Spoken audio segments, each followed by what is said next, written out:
Welcome to another deep dive. This time, we'll be looking into French Spiritism, specifically Adolphe Laurent de Faget, a prominent figure after Allan Kardec's passing. And, you, our listener, you've sent in some really interesting excerpts from what seems to be a Spiritist encyclopedia online. Let's see what we can learn about this guy. Yeah, I'm really excited about this one. Faget's life seems full of twists and turns, and I have to say this right off the bat. His birth certificate, it doesn't even include de Faget in his last name. But then his death certificate does? What's that all about? Right. Like a historical mystery. It does make you wonder about like his family history and, maybe even how society worked back then. But before we jump down that rabbit hole, let's back up a bit. Who was this Adolphe Laurent de Faget? Okay, so according to this encyclopedia, he lived from 1846 to 1912. He was a writer, a poet, and really, really involved in the Spiritist movement, especially after Kardec passed away in 1869. That was a time when Spiritism was really starting to take hold, but also there was a lot of debate and different ways people were interpreting it. The encyclopedia mentions his dad was a poet, too. Sounds like creativity ran in the family. Mm-hmm. And speaking of that, Faget published his first collection of poetry, Aspirations Poétiques, in 1877.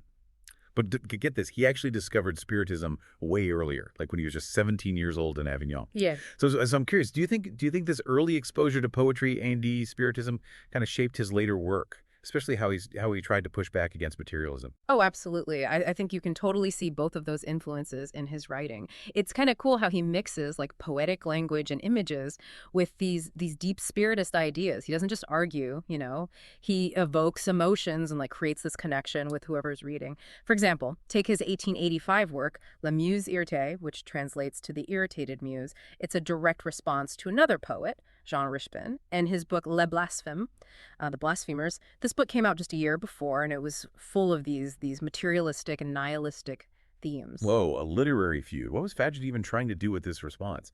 Especially using poetry. It's not exactly your typical debate, right? Yeah, you're right. But it does make sense when you think about how poetry can really move people, you know? Like it can challenge their worldview, give them different ways of seeing things. Richepin's work, it was like a direct attack on everything Spiritism stood for.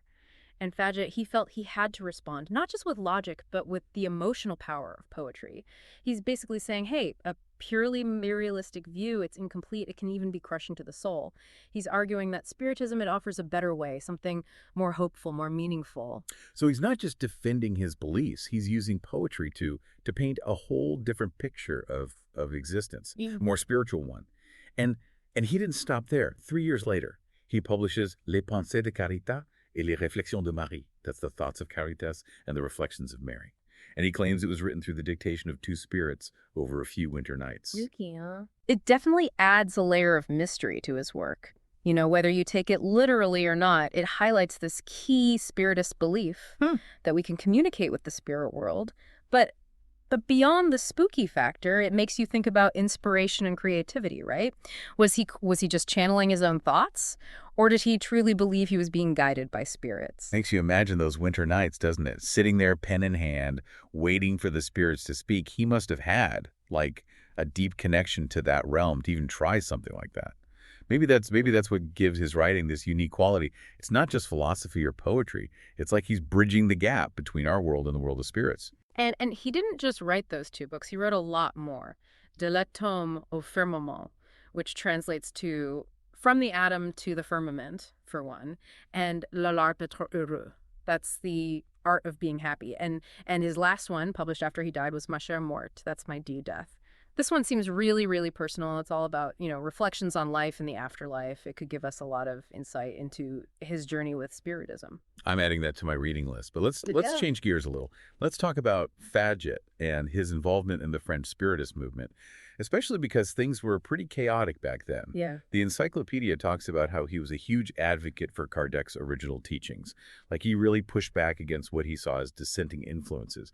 What did he even see as a threat to Kardecism? Well, you see, after Kardec died, different people started interpreting his teachings in different ways. Some started mixing in spiritualism, which Faget saw as a big no-no.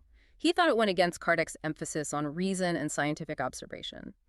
For him, Spiritism wasn't about seances or mystical stuff.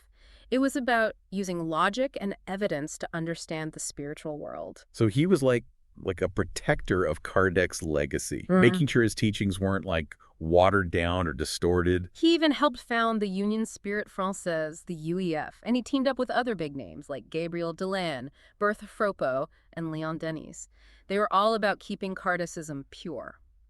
Yeah, and they were very vocal against anyone they saw as straying from Kardec's path, like Pierre-Gaëtan Lemery, who they accused of pushing ideas that went against Kardec's teachings.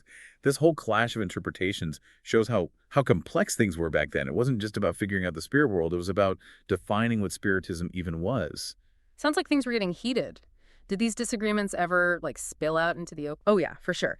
In 1884, Faget and a bunch of Spiritist groups in Lyon, they protested this Universal Spiritist Congress in Rome, organized by a guy named Jean Guérin.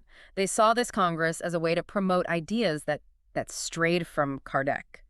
This just shows how passionate Faget was about defending what he believed to be true Kardecism. It wasn't just an intellectual thing for him. It was a mission. Wow, he was really in the middle of it all, wasn't he? Yeah. And to make things even more dramatic, the encyclopedia mentions this incident in 1888 where he was accused of fraud while working at the Library Spirit, the Spiritist bookstore. And guess who was behind it? Lemery himself. Almost seems personal at this point. It really does, doesn't it? It sounds like something out of a book. But luckily, those accusations didn't stick. In fact, Faget's peers actually gave him a vote of confidence, and Lemery ended up resigning from the UAF's commentative propaganda. What a turnaround. That's incredible that he went through all that. I mean, he was dealing with these big philosophical debates, advocating for his interpretation of Spiritism, and dealing with personal attacks. It shows how resilient he was, and how dedicated he was to his beliefs. He definitely wasn't one to back down. And speaking of that, Faget was super involved in Spiritist publications. He was even the editor-in-chief of the UAF's journal, Le Spiritisme, for a while. Oh, yeah. But didn't he start his own journal later, Le Progrès Spirite, in 1895? I think it was after some disagreement with the new owner of Le Spiritisme. It seems like Faget was always up for a challenge. Absolutely. He had his principles, and he wasn't afraid to stand up for them, even if it meant going his own way.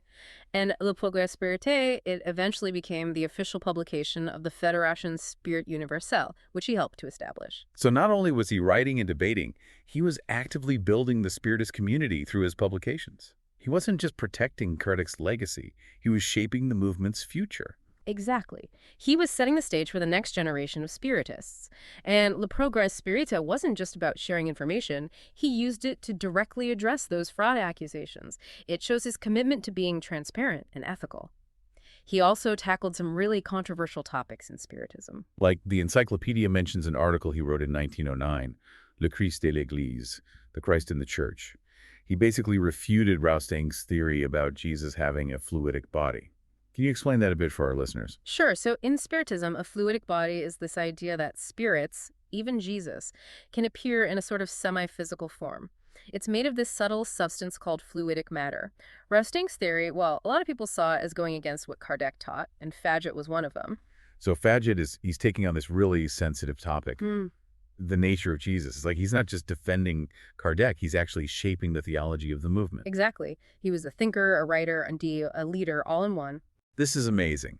We've learned so much about Faget already, and we haven't even covered everything in these encyclopedia excerpts. Exactly. It feels like there's a lot more to uncover. Where do we go from here? Well, I think we need to really dive into Faget's writing, especially La Muse Irritée and Ma Chère Morte.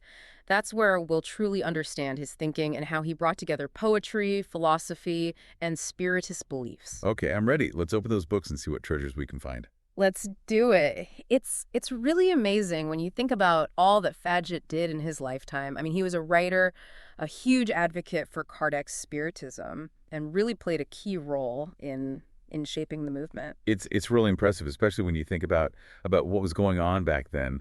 Imagine being a young guy in France right after the Revolution, a time of so much change socially and intellectually. Spiritism, it offered this whole new way of thinking about, life, death, the universe. And it seems like Faget, he really dove headfirst into it. And not just, passively accepted it. He really grappled with those Spiritist ideas, debated them, even challenged people he thought were getting Kardec wrong. A true intellectual, always pushing the boundaries. And speaking of challenges, remember those fraud accusations? It takes guts to face that kind of public scrutiny, especially when it's coming from influential figures in your own community. Oh, absolutely. He could have just disappeared after something like that. But he chose to confront it head on. He used his platform to really advocate for transparency and ethical behavior within the movement. It shows real integrity. He really walked the walk, didn't he? Yeah. It makes his writings even more powerful, knowing that he wasn't just talking the talk, he was living these ideas. And his story reminds us that these social movements, they're never, a smooth ride. There's always debate, power struggles, different interpretations of the core ideas. Faget's clashes with Le Marie and others, they really show how complex the Spiritist movement was, especially after Kardec died. It makes you appreciate the people who stand up for what they believe in, even when it's hard. I mean, Faget could have just, enjoyed his personal connection to Spiritism, kept writing his poetry. Mm. But he felt this responsibility to give back to the movement as a whole. And those contributions were huge. His writing, his leadership in all those organizations, his work as an editor, it all had a big impact on the direction of French Spiritism. He helped solidify Kardec's legacy, made sure those teachings could reach new generations. I keep thinking back to those early poetry collections. It's amazing how his personal life and his work were so intertwined. Poetry wasn't just a hobby for him. It was like his way of understanding and expressing the world. You can really see those poetic sensibilities in how he approaches Spiritism. He uses language to evoke emotions, paint these vivid images, make these complex spiritual concepts more accessible. He understood how words can connect with people on a much deeper level. And he wasn't afraid to use those words to challenge the status quo. Remember his response to Jean Richepin's Le Blasphème? He took on this controversial figure head on, used poetry as his weapon. Yeah, it shows he wasn't just, talking to people who already agreed with him. He was willing to engage with people who had totally opposite views, and he did it with such eloquence and conviction. Makes you wonder what he'd think of the intellectual world today. Would he be out there, pen in hand, taking on the materialists and nihilists of our time? That's a really interesting thought. Considering how passionately he defended Kardec Spiritism, I bet he'd have a lot to say about some of the debates going on in the movement today, too. Imagine him joining our deep dive. He'd probably have a whole stack of books and articles ready to go, just itching to jump into the conversation. It's fascinating to think how he might view Spiritism today, over a century after his death. Would he be happy with how it's developed? Or worried that it strayed too far from Kardec's original vision? That's the big question, isn't it? Especially considering how strongly he opposed Le Marie and others who he thought were twisting Kardec's teachings. It's like that classic struggle between keeping tradition alive and embracing change. How do you hold on to the core of something while still letting it grow and adapt? It's a challenge for a lot of movements and organizations, and Spiritism is no different. I think what's important is to approach these questions with the same, intellectual curiosity and open-mindedness that Faget had. We need to talk to each other, try to understand different viewpoints, be willing to adapt and evolve, but also we need to stay true to those core principles that make Spiritism so powerful. That's a great point. And it reminds us that our exploration of Faget, it doesn't end here. There's always more to learn, more to uncover, more to talk about. It's a journey, right? Every new piece of information, every insight just leads to more questions. It takes us deeper and deeper into this world. And to our listener, we encourage you to keep going on that journey. Read Faget's work, dig into the history of French Spiritism, talk to others who share your interest in this rich and complex spiritual tradition. And as you explore the world of Spiritism today, remember Faget's spirit, that intellectual rigor, that open-mindedness. That's how we can truly honor his legacy and contribute to how this movement keeps evolving. Beautifully said. And a huge thank you to our listener for sending in those amazing encyclopedia excerpts. They really got this whole conversation started. We hope you've enjoyed this deep dive into Adolphe Laurent de Faget, his life, his work, and his lasting impact. Until next time, may your journey be full of knowledge, insight, and a sense of wonder. It's interesting to think about Faget's interest in how Spiritism was spreading around the world. The encyclopedia mentions how he often talked about the movement growing in Brazil, like in his journal, the Progrès Spirite. Yeah, it really shows that even back then, in the late 1800s, early 1900s, Spiritists in different countries, they felt connected. It wasn't just isolated groups. It was like a global movement, Yeah. with shared beliefs, shared goals. It reminds us that ideas, they don't just stay put. They travel, they change, they mix with different cultures and situations. And Spiritism, with its focus on on universal principles, the idea that we're all connected, it seems perfect for that kind of cross-cultural exchange. And what's really cool is that Faget didn't just watch this happen. He actually tried to connect French Spiritists with those in other parts of the world. He seemed to get that the movement's strength came from being able to go beyond borders and cultures. It makes you wonder how he'd see the Spiritist movement today. Yeah. I mean, it's truly global now. Mm-hmm. Would he be excited about how far it's reached, how diverse it's become? Or would he be worried that it's, become too fragmented, that maybe Kardec's original teachings have gotten lost along the way? That's a tough one. There's no easy answer. I mean, we know Faget was really dedicated to protecting Kardec's legacy. He spent a lot of his life trying to preserve those teachings, fighting against anything he saw as a distortion or misinterpretation. But he was also open to talking with other Spiritists, even those who disagreed with him. He saw value in different perspectives, and he knew the movement had to adapt to new situations. Exactly. So maybe he'd feel a bit of both. Excited about how many people around the world are embracing Spiritism, but also maybe a little cautious, worried that it might lose its core identity with so many different interpretations out there. It's that classic struggle, isn't it? Holding on to tradition, but also making space for new ideas. How do you keep the essence of something while letting it grow and evolve? It's something a lot of groups face, and Spiritism is no different. And I think the key is to approach those questions with the same curiosity and open-mindedness that Faget had. We need to talk to each other, really try to understand different points of view, be open to change and growth, but at the same time stay connected to those fundamental principles that make Spiritism so, so powerful. I love that. And it reminds us that this exploration of Faget, it doesn't stop here. There's always something more to learn, to discover, to talk about. It's a journey, for sure. Each new fact, each insight, it just sparks more questions. It pulls us deeper into this fascinating world. And to our listener, we encourage you to keep going on that journey. Keep exploring Faget's writing, learn more about the history of French Spiritism, and talk to others who share this interest in this rich and complex spiritual tradition. And as you're exploring the world of Spiritism today, keep Faget's spirit in mind, that intellectual honesty, that openness to dialogue. That's how we can truly honor him and help this movement keep evolving in a meaningful way. So well said.